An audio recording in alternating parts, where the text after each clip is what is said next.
Cinema opening protagonist యొక్క గోల్ని establish చేస్తారు. అవును.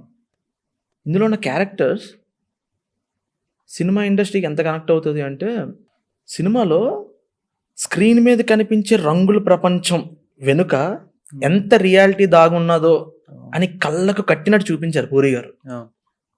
అంటే క్యారెక్టర్స్ని ప్రాపర్గా డిజైన్ చేశారు. అవును. ఒక నార్మల్ వ్యక్తి మ్మ్. డైరెక్టర్ అవ్వాలనుకుంటే మ్మ్. ఎంత ప్యాషన్ అండ్ డెడికేషన్తో వర్క్ చేయాలి అని రవితేజ గారి క్యారెక్టర్. అవును. ఎంత టాలెంట్ ఉన్నా మ్మ్.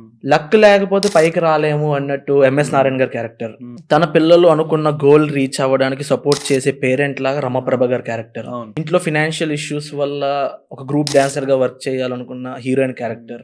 అండ్ సినిమా షూట్ టైంలో రిలీజ్ అవ్వడానికి, రిలీజ్ తర్వాత ప్రొడ్యూసర్ పడే ఇబ్బందులు కష్టాలు చూపించేలాగా షియాజీ షిండే గారి క్యారెక్టర్. అవును. అండ్ ఒక ఈపీ ఎగ్జిక్యూటివ్ ప్రొడ్యూసర్ గా ఉత్తేజ్ గారి క్యారెక్టర్. అండ్ ఆల్సో ఇండస్ట్రీలో జరిగే డార్క్ సైడ్ ని కూడా చూపించారు. తన అభిమాన హీరోని దేవుళ్ళ చూసే ఫ్యాన్స్.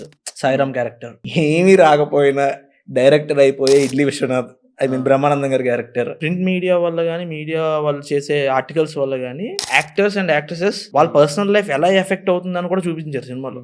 ఇలా ప్రాపర్గా ప్రతి క్యారెక్టర్ సినిమా ఇండస్ట్రీకి రిలేట్ అయ్యేలాగా ప్రతి క్యారెక్టర్ని డిజైన్ చేసుకుంటారు.